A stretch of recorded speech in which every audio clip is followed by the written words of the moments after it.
Break Fix's History of Motorsports Series is brought to you in part by the International Motor Racing Research Center, as well as the Society of Automotive Historians, the Watkins Glen Area Chamber of Commerce, and the Argetsinger family. On this episode of the Logbook, we open with a figure whose career doesn't just intersect with American sports car racing history, he's documented it. Mark Raffauf has spent more than 5 decades inside the heartbeat of the International Motorsports Association, better known to us as IMSA, shaping its rulebook, guiding its evolution, and preserving its stories with the clarity of someone who lived every chapter from the inside. From his earliest days working alongside John Bishop, IMSA's founder and former SCCA president, and a driving force behind the IMRC at Watkins Glen, Mark witnessed the organization's rise from a bold idea to one of the most influential forces in global motorsport. His path through technical leadership, car regulation development, and event operations places him among the few who truly understand how the sport grew, fractured, reinvented itself, and ultimately thrived.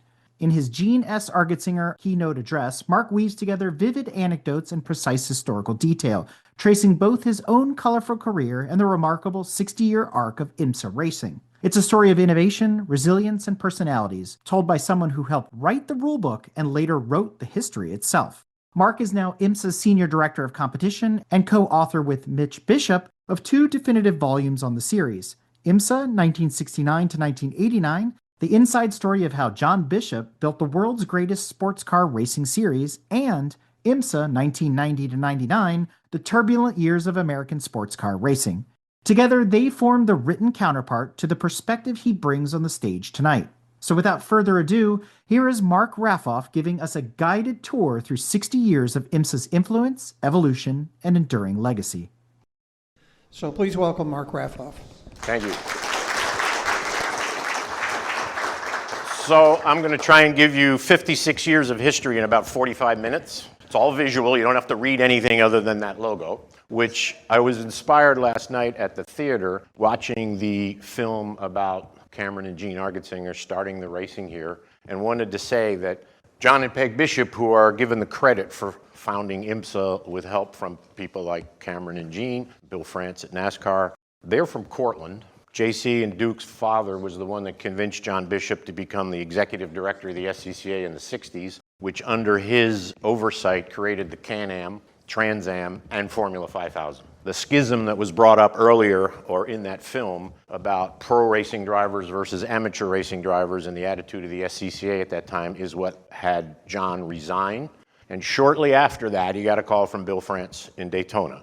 Bill, John, Cameron all knew each other from Sebring, 24 Hours of Daytona, SCCA sort of sanctioning other major events. And I wanted to start with that because kind of it all started right here, along with a lot of other things. And what I'm going to try and talk about is the people, not just the individuals, but they had groups of people. They surrounded themselves with really smart people, really enthusiastic and passionate people for 5 decades through various ownerships and so on.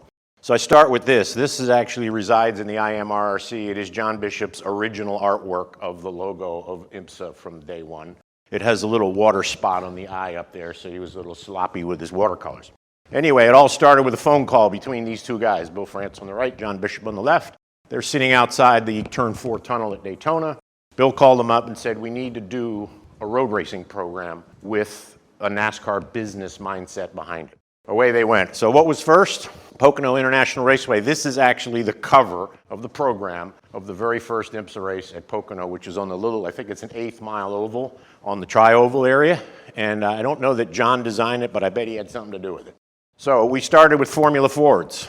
Initially, there were small ovals that worked out pretty good. So Bill France said, well, let's go to Talladega and Daytona with 50 Formula Fords. That didn't necessarily work as well because they ran around in big packs and had huge accidents. So we said, okay, we're not doing that anymore. At the same time, they started a Formula V program. So IMSA's legacy and throughout its careers of 5 decades always had open wheel elements. John and the little staff at the time tried that. It was great racing until they crashed into each other, which all you needed was one guy to sneeze in the middle of the pack and you had a 20-car pileup. So we decided that wasn't a good idea. You could see how it sort of generates into pack racing with these guys. Great stuff, but kind of scary. So what was the next idea? We need closed wheel cars. John decided he would take his background in Trans Am, we'll take those Camaros, Mustangs, Javelins, we'll mix it up with FIA GT cars, Porsche 911s. In this case, that's, I think, Peter Gregg being chased by Juan Montalvo in a 2-liter Escort from Europe. These were little GT cars, and we mixed them up with the big GT cars, and next thing you know, in 1972, there was the Camel GT, which R.J. Reynolds Tobacco came in, recognized it as a good product, and away that went. The other thing we did was we created a series for what was then the new little cars. So in this, you got a Fiat, a Gremlin, a Mazda, a Pinto, and I think that's a Volvo in the back. But John was astute enough, and IMSA was astute enough to realize all these manufacturers had no place to race their new product. So we created this, and that's when little cars, but I think the first Honda to ever race in the United States was a Civic in IMSA. Most of these brands, BMW and others, just grew from this into GT cars and bigger cars. The American manufacturers, we had the Pinto, the Gremlin, and other similar cars. And what was great about this, they were running on street tires. They took BFGs, initially Goodyears, shaved them down to 3/32 so they wouldn't fall apart, and you could run around Daytona.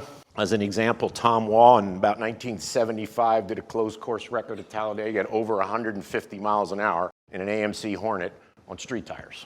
Street tires on race cars, not new, but running a whole series on them was a relatively new idea. So this grew great. It also provided the cars that could fill the back of the GT fields as that grew in 72 and 73, raced in the daytime, raced at night. And then we got into the mid-70s. By that point, people like Porsche, BMW, Ford with their Capris, most of the European manufacturers would build a limited run of customer race cars, Porsche Carreras or whatever. Back then, I think Porsche made about 5,000 911s a year.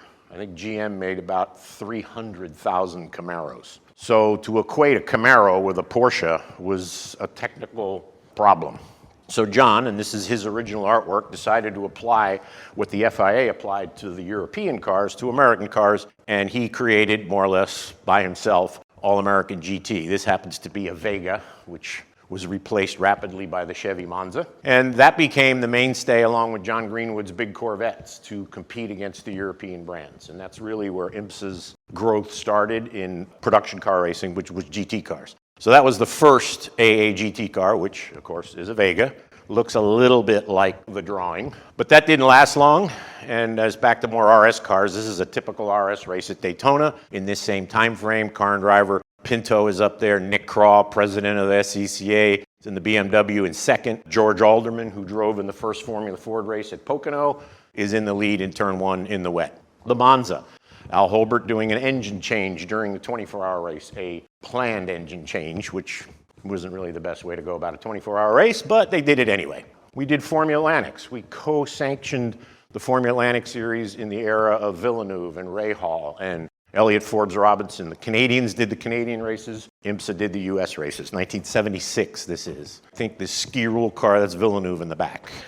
So this is 1976. Road Atlanta. Those of you who know the track will be stunned at what the place looked like in 1976. But you see Camaros, Porsches, a lot of Monzas. This was the Monza, that first all-around AAGT victory. Al Holbert in the car. There's 4 or 5 of these little 2-minute clips of video. And this wasn't video, this was film because video hadn't been invented yet. And just to show you what the tracks were like, what the cars looked like, and not just still pictures. But this car was the first mass-produced tube frame race car. Before NASCAR, before anybody else. 14 of those were built by Decon, and 3 or 4 other constructors built cars to the same rules. But they had 6-liter Chevys in the front of a Chevy Monza in a tube frame chassis, but the car captured the look of the road car, just as the CSL and the Corvette, which was the intent. Marketing-wise, the cars had to look like what they were supposed to look like. But you can see here the front straightaway at Atlanta. There's no pit lane on the right as there is now. There actually was a stream over there where people would be periodically pulled out of the water. And there we have it. Al Holbert winning the first All-American GT overall victory at Road Atlanta in 1976. Those were the 2 main antagonists. That's Michael Kaiser on the right with Milt Minner a lot of times, and Al Holbert, who used Doc Bundy, a whole bunch of other drivers, but I didn't want to talk too much about that. But beautiful car. People remember them today and still go, you know what? For something from the mid-70s, it's still kind of a current-looking piece of hardware. That was the antagonist for everybody, which is the Porsche RSR. This is Mike Kaiser before he got the Monza. But this car was sold in 1974, brand new, 3-liter Porsche RSR was $23,000. Of course, there's inflation, but it still was a pretty good deal. The other great car there was the CSL BMW.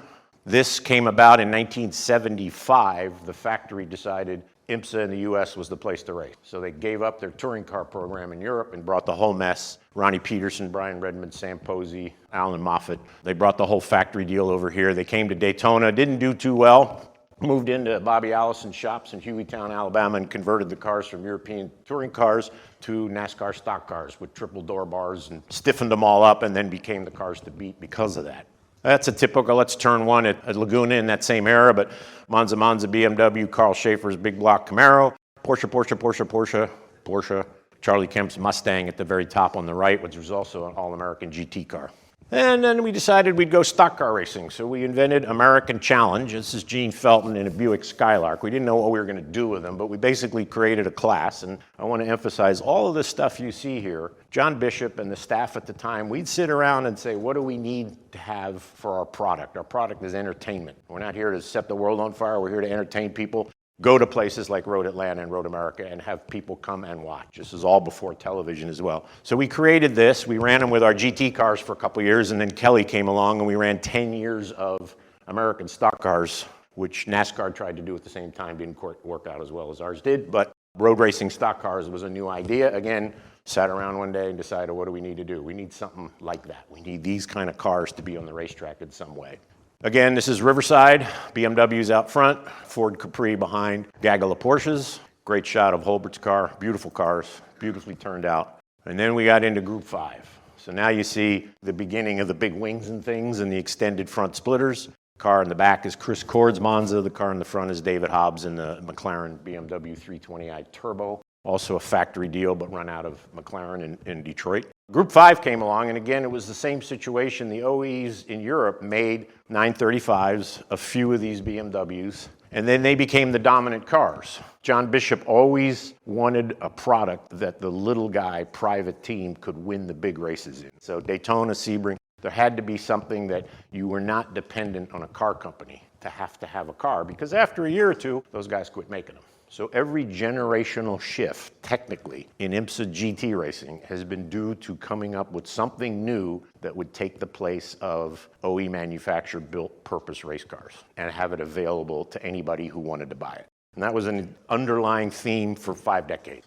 That's the other big monsters, the big Greenwood Corvettes. This particular car at Daytona in 1974 did 212 miles an hour at pit in at Daytona. It's the size of a small house. It has a 494 cubic inch cross-ram Can-Am engine in it. It's got tires on the back big enough for a semi, but it was fast. How did that work against the Porsches? Technically, everybody got 32 gallons of gas. So 250 miles at Daytona, this car was 2 to 3 seconds a lap faster than most of the other cars, but had to make 2 more pit stops to get the fuel. And what happened in the end, they converged, and the racing was really quite excellent because of that. Another great shot of BMW at Sebring in the old days, where you could see between the car and the big airplanes, there's nothing. But that's the way it was. Gives you an idea. That's the winning car from 1975. But yeah, these Constellations, DC6s, DC7s lined up there, they're basically cutting them up for scrap. But there's a little vestige of a snow fence there in front of the windscreen, but there's nothing between parked airplanes and the race cars.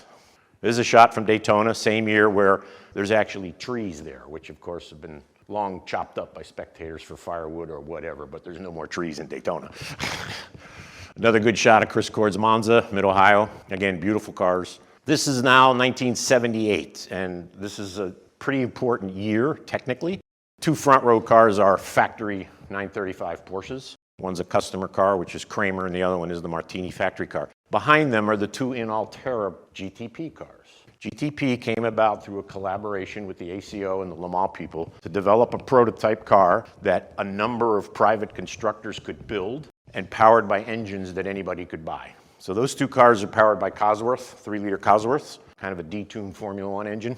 They actually did pretty well, but a lot of people don't understand that that was a collaboration with the ACO. It then led to bigger political issues in a few years with the FIA, but we'll get to that. So every time we came out with new cars, Daytona's the first race. It's the Super Bowl race. At no time did any new car beat the old cars at Daytona when they first came out, until the DPI cars in the mid-20 teens. The car that won There's a little 43, Hurley Haywood up there in the upper right. Porsche Carrera RSR. It's been in the game since 1974. It's been 4 years and it's still a competitive big race winning car. All this other stuff broke or crashed, so that's part of it. Again, another shot showing you the first prototype of the turbo car is the 00 car, which Interscope had, which was driven by Danny and Guy's factory car, Kramer car, one of the GTP and Alteras. We talked about consequential racetracks. A couple shots from Lime Rock. This is before the chicane, when you have 850 horsepower going up a hill, which was, I hate to say, kind of normal. There's even a more dramatic one. These cars were absolutely terrible to drive. You had to really be on your game. Very difficult to drive. Huge amount of power, based on a standard 911 shell, kind of a flexible flyer until they got here and everybody stiffened them up. Huge rear tires, tiny small front tires. Aerodynamically, not that good either.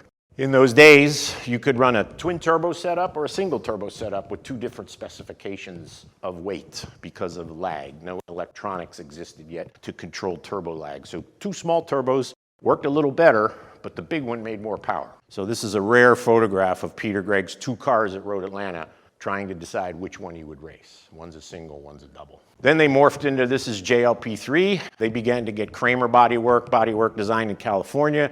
And I would say by 1979-80, we'd have 15 935s on the grid, one BMW, one or two Ford Mustang Zac Speed cars. But of the 15 935s, no two of them were the same. Every team got the cars, hot rodded them, changed them. The rules then, philosophically, were if it didn't say you couldn't, you could.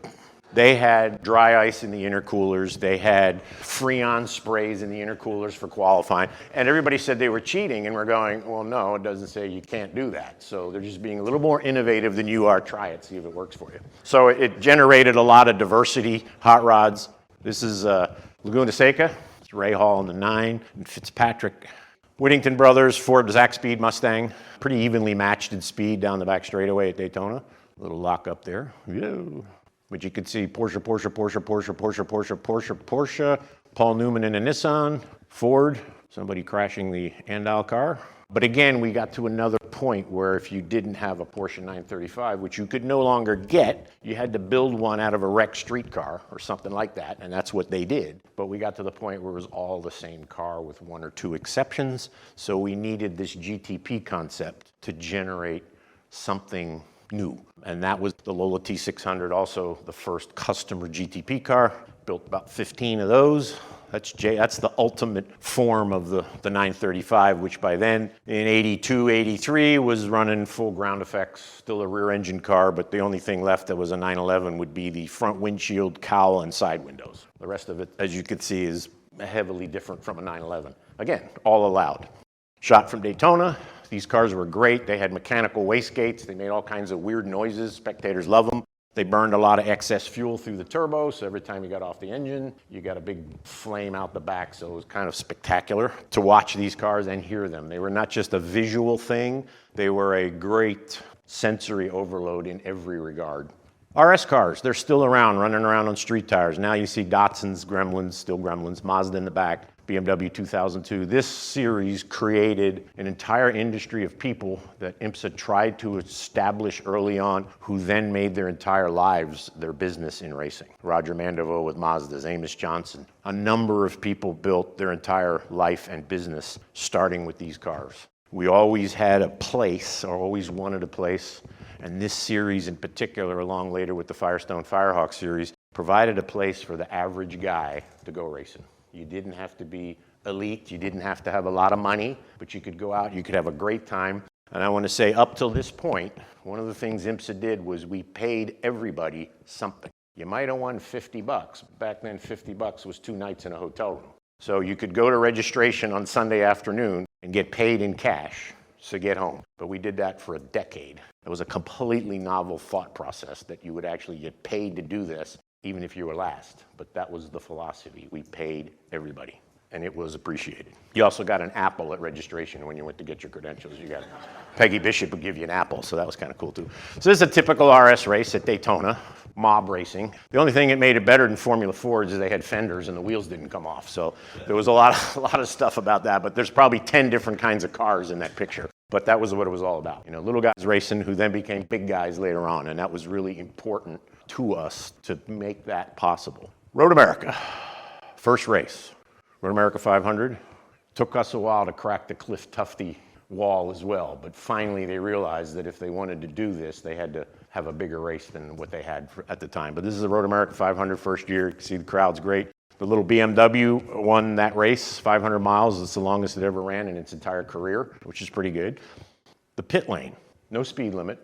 A lot of brave people, in my opinion, but that's what it looks like. That's Fitzpatrick leaving from a fuel stop, but that's the old pagoda, which when Lee Hall, who was the president at the time, said they were going to take it down, I volunteered to fly to Wisconsin so that I could light the fire on one end that would burn it to the ground, which was the easiest way to get rid of it. Mazdas were huge technical innovations with rotary engines. They provided a 330 horsepower car for virtually nothing in money compared to piston engines, and we had lots of them. That's Kent Racing, Lee Mueller, Kathy Rude. Another weird, great car, the R5 Turbo by Patrick Jaguar. Unfortunately, he was killed in it at Mid-Ohio testing, but this was one of the other interesting cars that IMSA fostered, sometimes writing special rules for special manufacturers to enable them to be there. The Zach Speed Mustangs, again, blowing a lot of unused gas out the exhaust pipe. Klaus Ludwig, Ray Hall, Kevin Kogan, great cars, 2-liter turbos. It's gotten kind of complicated at this point. Some of the other fun things that happen.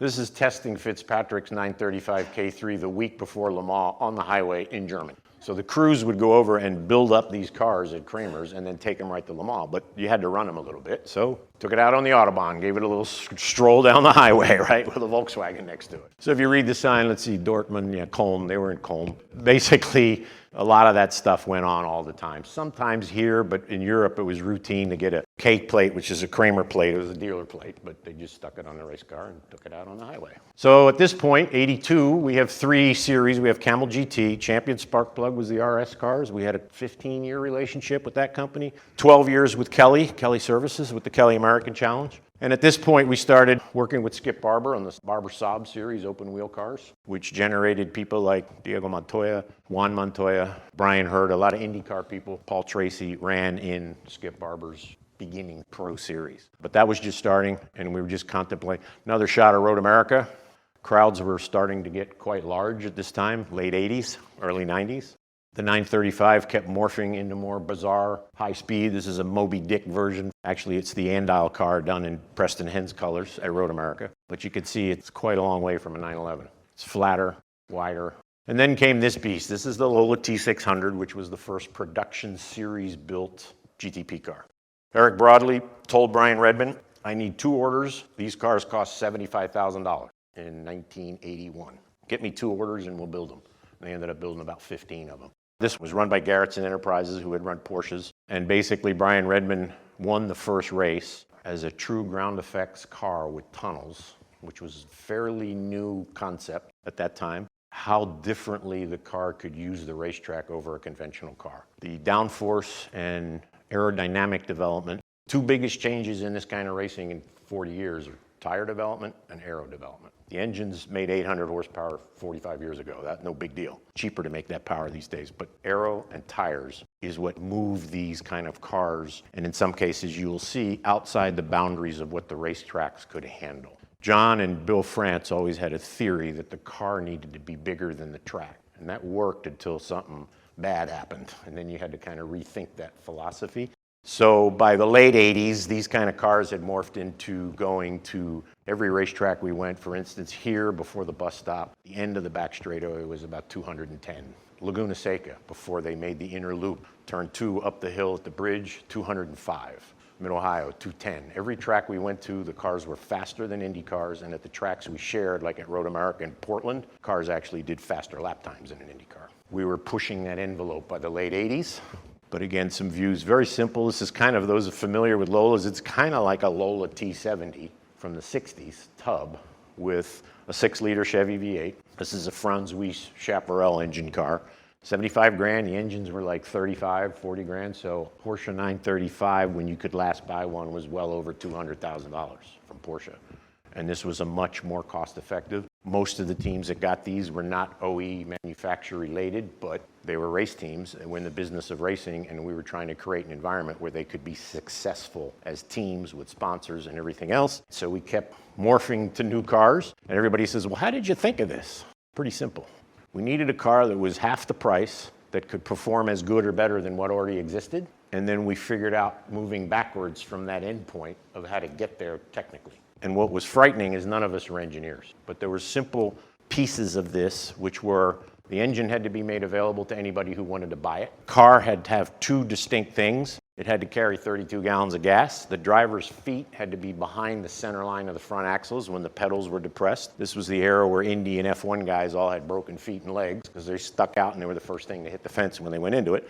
But you can watch this video from Laguna of how this car could just kind of drive around people. That's Danny Ungaius in a Porsche. He just drove by him like he was tied to a tree. That's John Paul. Same thing. He's taking an outside line in turn 10 that you don't normally do. You're in the inside and he just drove by him. And it's all because of the ground. Here's another good shot of watch how it squares off these corners compared to the Porsche. It just was an amazing revelation because people didn't realize what the impact of that technology would be until they saw it and went, oh, we need to get one of these. So that was sort of the end of the 935. This is the first race that the car raced in, and it won. It started fifth. Brian Redmond worked his way through the field, not by going any faster, but the speed the car could run, he could run the whole race at. While the 935s, the Fords, all those other cars had tire degradation, they had too much power on two back wheels. These cars had the right amount of power, the right weight, and the aero package just made them really good. Another Lime Rock shot. This is one of the coolest cars we ever developed with Audi, which also became the biggest pain in the butt for us. But this is the Audi 90 GTO car, full tube frame, 5-cylinder inline turbo.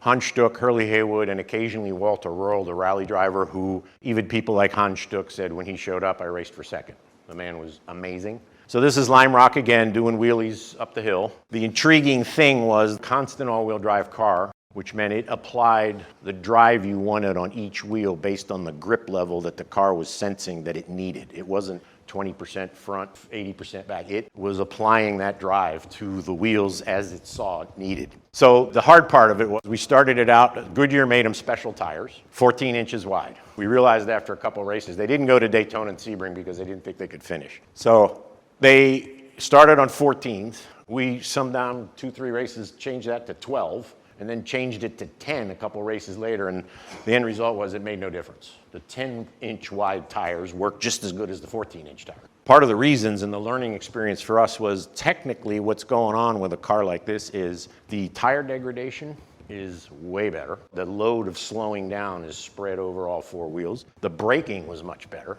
and the acceleration was phenomenal. And there's some video of people like Hans Stuck would just pass people in the dirt or the grass because the car could do that.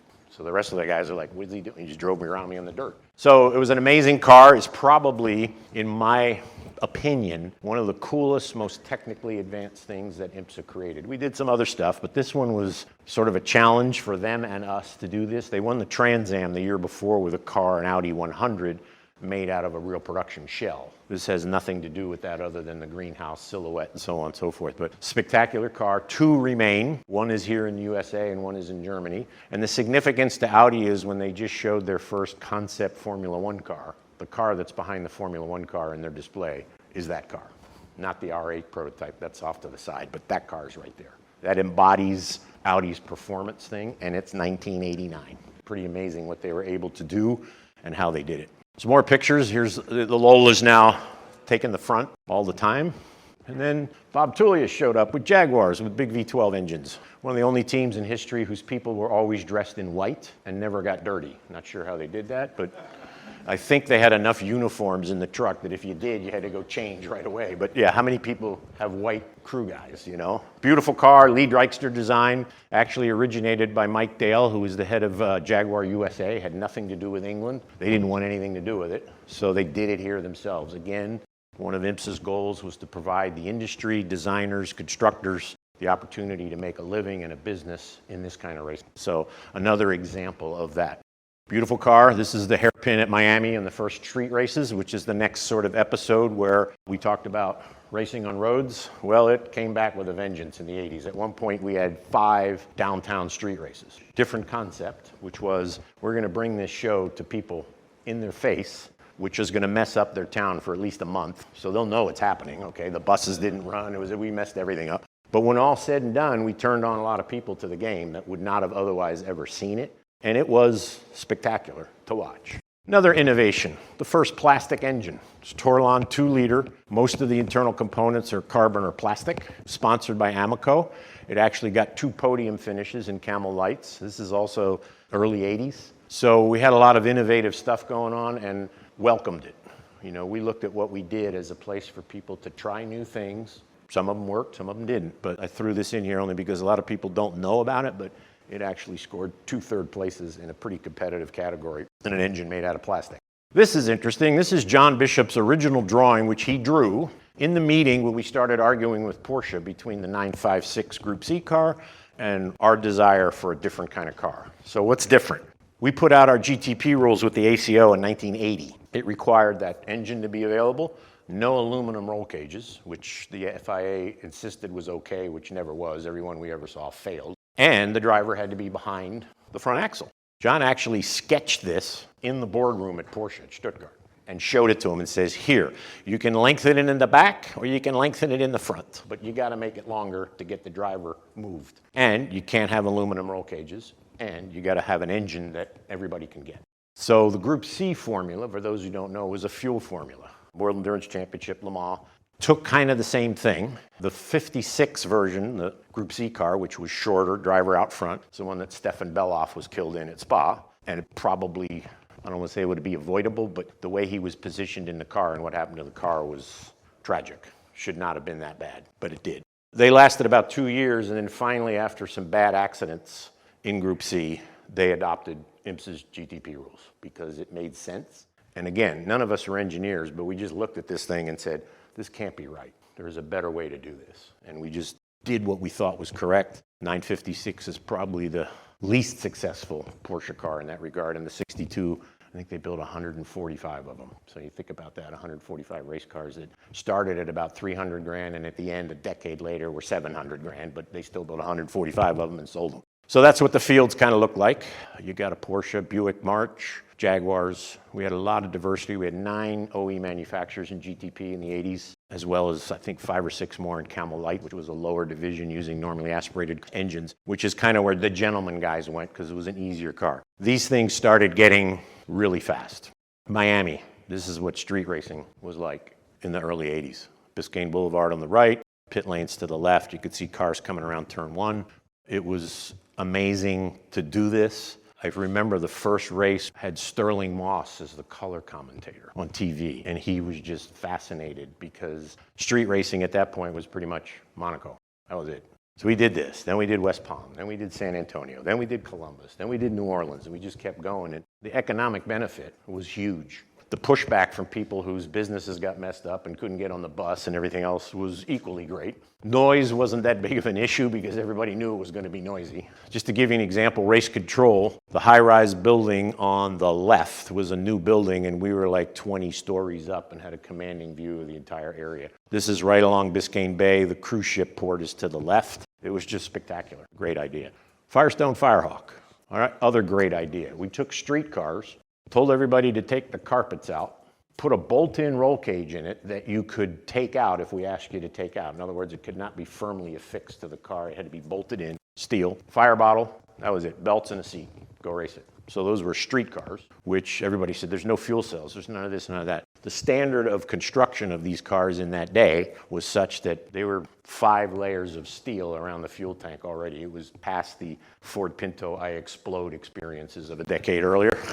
They were pretty solid cars. We'd roll these things up. And what was cool is you could wreck it on a test day, go down to a dealership, buy another one, and build it overnight and go race the next day. How bad was that? But you can see there's Dodge Chargers, BMWs, Camaros, Mustangs, just about everything you could. Now what happened over time, we had 3 or 4 categories. Each category we listed a group of cars, and out of that group, maybe 3 or 4 were really in that configuration competitive with each other. Some of them were just hopeless.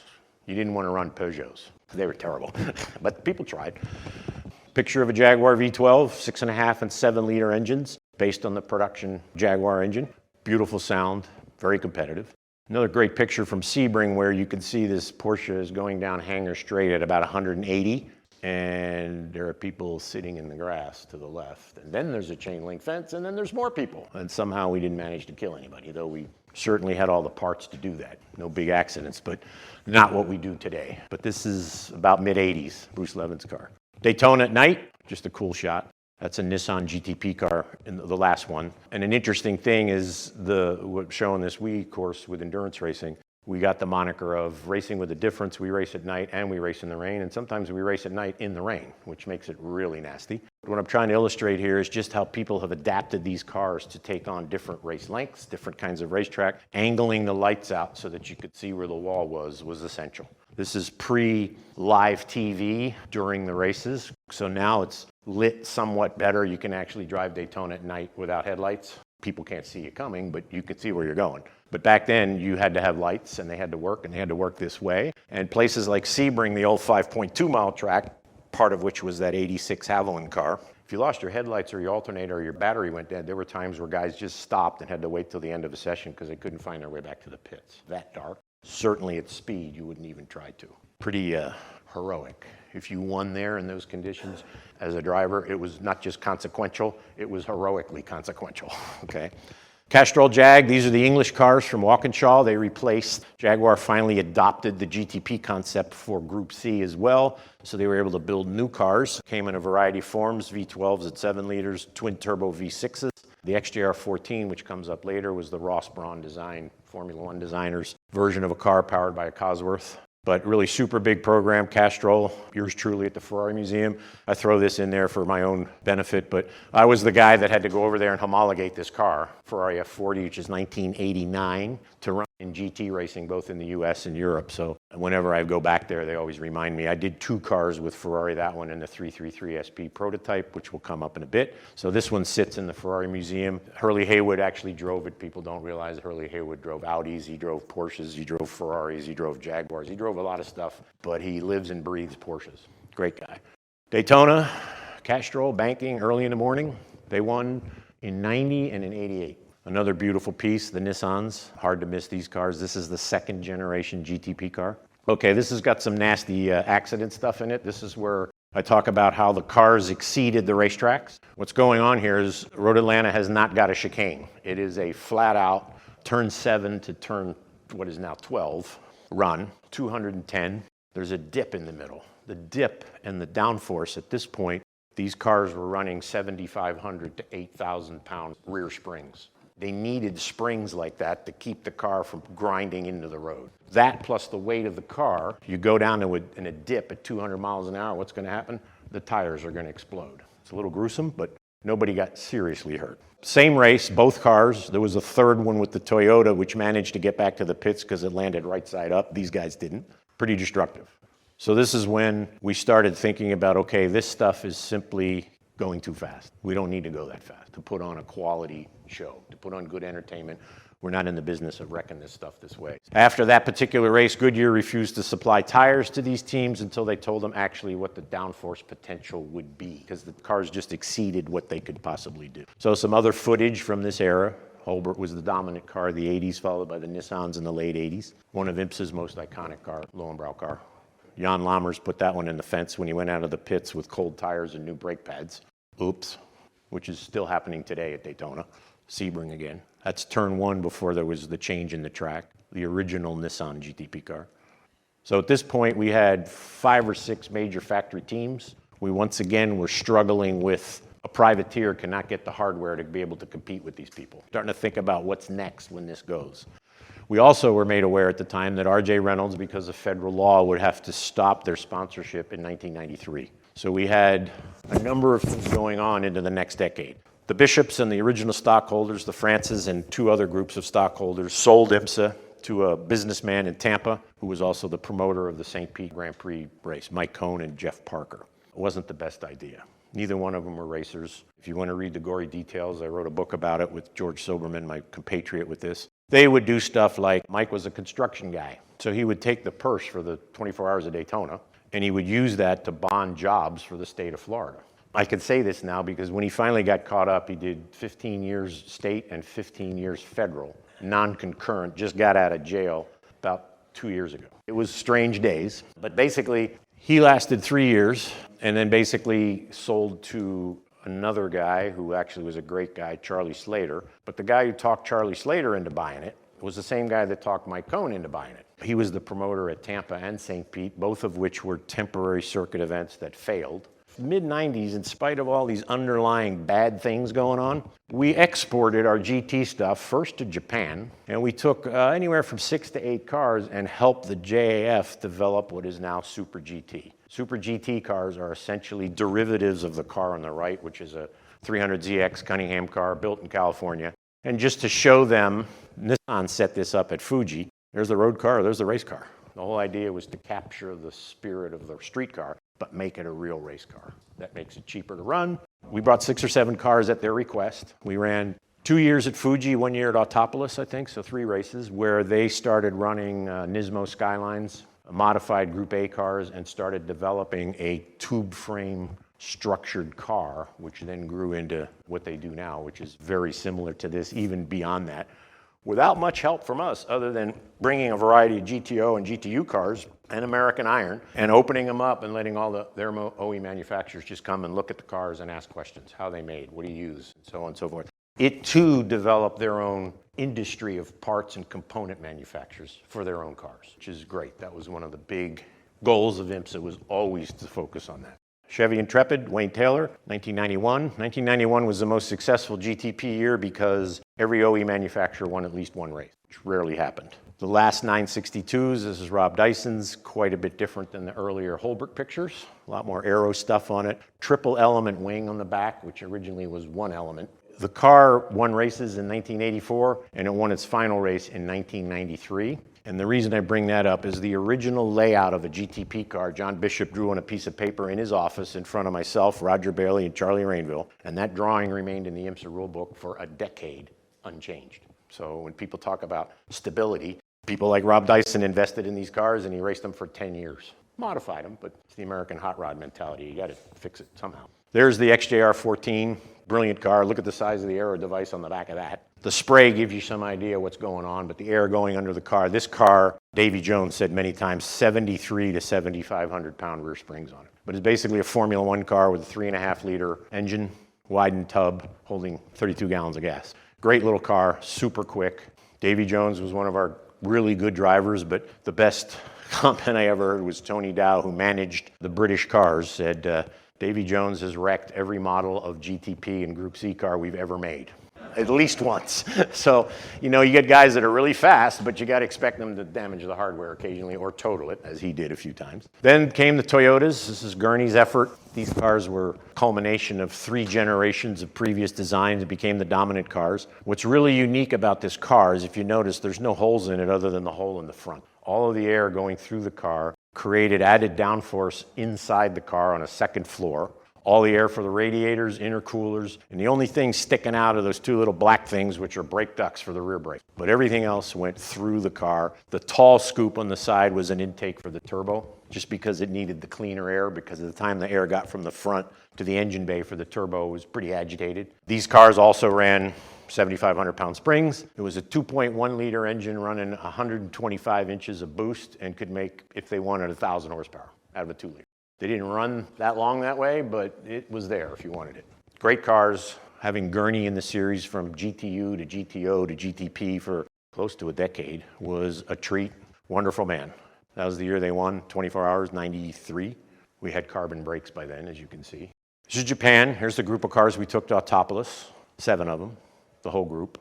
That was a lot of fun. The Japanese were great hosts, but they also, you know, you see some of them, we had Exxon at that time instead of Camel. So because it was international, half the cars had Esso on it because they were still using the Esso name overseas and not here, but Exxon was the US. That's pouring rain at Fuji. Lightsinger GTU car and the 2 Cunningham GTO cars in the rain. This is another weird car. This is the most successful Porsche car ever raced. This is the Jaguar Bud Light car that you saw earlier with the rain coming out the back. They cut the roof off of it. Well, first what they did was they sold that car to Mazda, who ran it in Group C with a Mazda badged Cosworth engine. Same car, but they changed it from a Jag to a Mazda just by putting Mazda covers on the engine. And they did that for about 3-4 months and decided that wasn't worth it. So Valparaiso, Indiana, they had 2 or 3 of these chassis, and Tony Dow, Max Welty, who was the Porsche head of motorsports at Alwyn Springer in California, go, well, we need to do something with these. What'd they do? They dropped the 962 spec engine in the back of one of these things, which cut the roof off, reinforced the roll cage structures you can see with forward and rear braces. This is Mario Andretti testing it at Charlotte. And it's the most successful car because in 1995, at the beginning of World Sports Cars, which, side story, we knew in 93 no more GTP cars. So we had a new sponsor, which was Exxon. They had two requests. Make the cars look different because we don't want to be viewed as taking over someone else's old stuff. And two, we need more of them. So the whole idea, again, was another technical shift to develop a car that private teams could buy and run. And so the World Sports Car was born. I bring this one up because it's so unique. It only raced in our races once. After the Roar, the test at Daytona in the beginning of January, Kramer had a CK5, which was a similar car made out of a 962 chassis. He brought one, Porsche brought two of these, and we changed the rules on them between then and the race because we recognized that we really didn't set up World Sports Cars for turbos. We were trying to extend an arm to Le Mans to go, you need to get rid of what you are now running, which are GT1 cars and McLaren F1s, Porsche GT1 cars, which at the time cost about $1.5 million a piece, unavailable to everybody. Factory made so many, and that was it, done. So you're limiting your field. You're not looking forward about how you're going to sustain this. So we needed cars like this that customer cars could be made out of existing stuff. So it never raced at Daytona that year. However, the Kramer CK5, the older version, won the race under the rules that Porsche didn't like with the same engine. I say it's the most successful. It ran Le Mans twice, won both times, finished second a third time, and then finished second at Petit Le Mans in 1998, 3 years later. We also extended a series to Central and South America, the NACAM Marlboro GT Series. Again, IMSA cars, IMSA rules, IMSA teams, a place for them to sell their cars. Another good view of the World Sports Car, taking the roof off, that's Andy Wallace, or it might be Derek Bell. And you could kind of see who was driving the car and what he was driving it with. It was kind of a good view.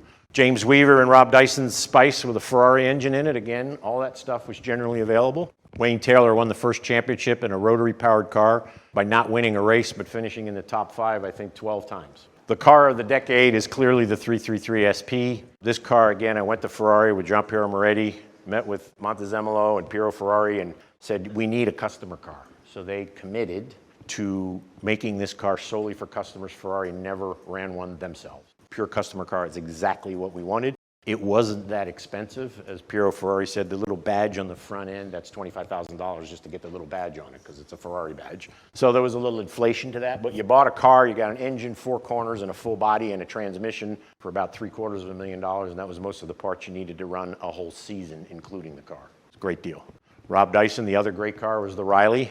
Many engine combinations in it. Great shot of the Ferrari. They spit flames out the back and made great noises with a V12 turning 12,500 RPM. It's magic. Spectators loved them.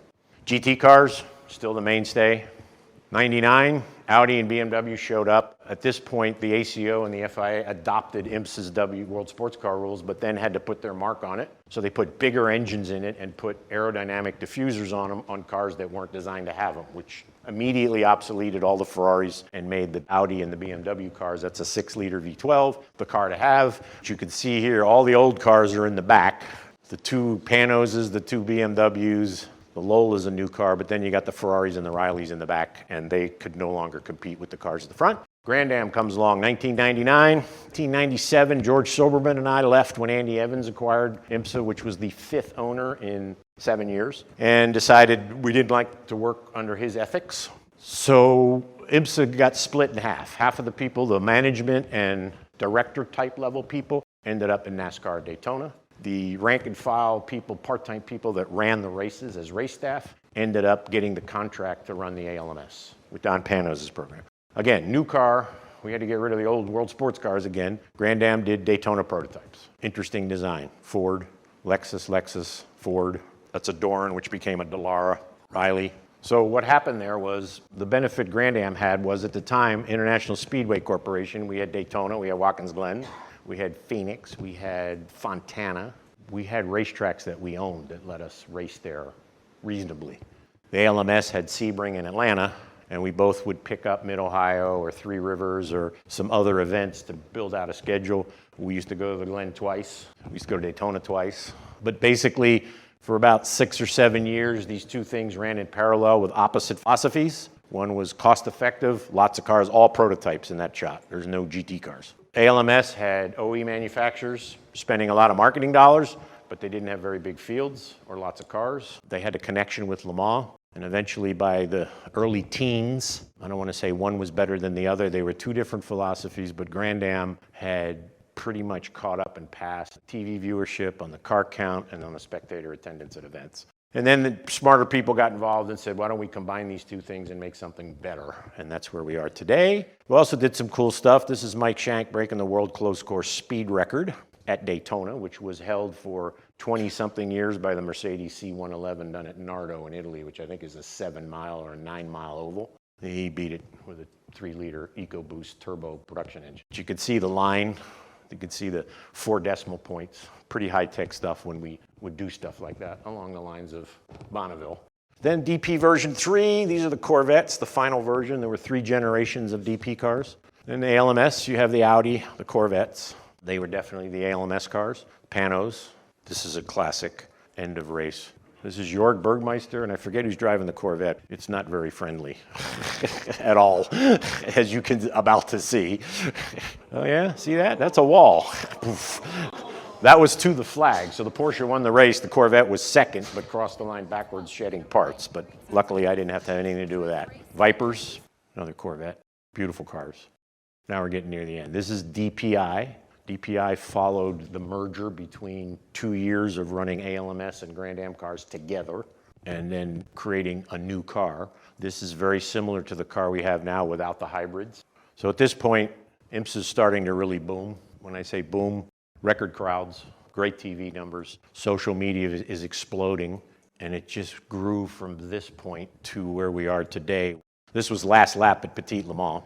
Die-hard pass, but he's going so slow, the car he's trying to pass passed him going down the hill, and he still finished second. We don't push for that, but it's so competitive and so close. People talk about BOP and all the rule stuff. We're working margins of 0.03%, where some of the teams, the 2 drivers cannot drive the same car on the same day within that number. And yet the manufacturers want us to fix that. It's like, no. Some ending ones, we do this now every year at Daytona. That's the field for the Rolex 24, probably 2 years ago.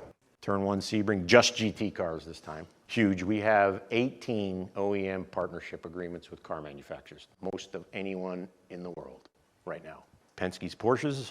Roger Penske said when they first tested this car in Barcelona, these are the most technically advanced race cars on the planet, including Formula One, IndyCar, anything else. They are made with stuff that was not off the shelf. Everything in these cars, hybrid-wise, battery-wise, MGU-wise, was developed specifically for this, again, in order to have a life until now, 2030. So we'll be using this componentry, and it has scalability for another 5 years. Easy.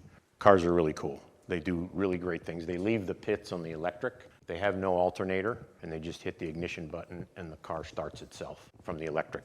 It's got an 800-volt battery in it. The 800-volt battery can give it 150 more horsepower, not on demand, but over a period of time. It regenerates itself when you're on the brakes, and when you disengage the clutch, the input shaft, that's where the MGU works, is the input shaft. BMWs, they just debuted their 2nd generation of the car at Daytona last weekend. Here you have Aston Martin, and again, off we go. So Daytona tells us the Rolex 24 now is the 2nd most profitable event at the racetrack after the Daytona 500. So road racing and sporty car stuff has come a long way. But you can see how quick these things are. At Daytona now, they're slightly over 200. I threw this in just to give some idea of IMSA and the Corvette. From the 3rd car from the top is all IMSA, ALMS, Grand Am Corvettes. First 2, no. The 3rd one is a Greenwood, so that's where it starts. But it's kind of a neat photo to show how GM has used motorsports and Corvette. Final picture, that's the Bishop France Trophy. Every champion of every class in the overall division, GTO, GTU, GTX, GTP, on the front straightaway in front of the new tower building at Road Atlanta with the Michelin Man on it. And I'm done. Thank you. That's where all the pictures came from. I'm sure there's some questions. Mark, that was absolutely fabulous. And I don't know if we want to open it up for questions.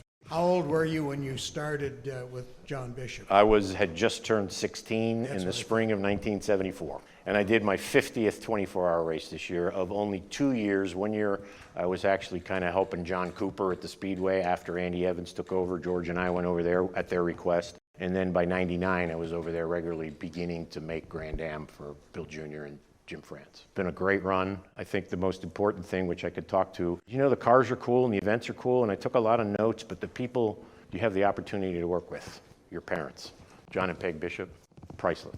I've been given great guidance, great teachings.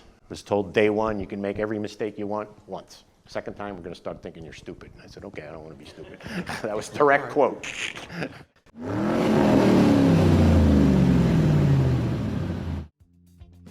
This episode is brought to you in part by the International Motor Racing Research Center. Its charter is to collect, share, and preserve the history of motorsports, spanning continents, eras, and race series. The center's collection embodies the speed, drama, and camaraderie of amateur and professional motor racing throughout the world. The center welcomes serious researchers and casual fans alike to share stories of race drivers, race series, and race cars captured on their shelves and walls and brought to life through a regular calendar of public lectures and special events. To learn more about the center, visit www.racingarchives.org. This episode is also brought to you by the Society of Automotive Historians. They encourage research into any aspect of automotive history. The SAH actively supports the compilation and preservation of papers, organizational records, print ephemera and images to safeguard, as well as to broaden and deepen the understanding of motorized wheeled land transportation through the modern age and into the future. For more information about the SAH, visit www.autohistory.org. We hope you enjoyed another awesome episode of Break Fix Podcast, brought to you by Grand Touring Motorsports. If you'd like to be a guest on the show or get involved, be sure to follow us on all social media platforms at Grand Touring Motorsports. And if you'd like to learn more about the content of this episode, be sure to check out the follow-on article at gtmotorsports.org. We remain a commercial-free and no annual fees organization through our sponsors, but also through the generous support of our fans, families, and friends through Patreon. For as little as $2.50 a month, you can get access to more behind-the-scenes action, additional pit stop minisodes, and other VIP goodies, as well as keeping our team of creators fed on their strict diet of Fig Newtons, gummy bears, and Monster. So consider signing up for Patreon today at www.patreon.com/GT Motorsports. And remember, without you, none of this would be possible.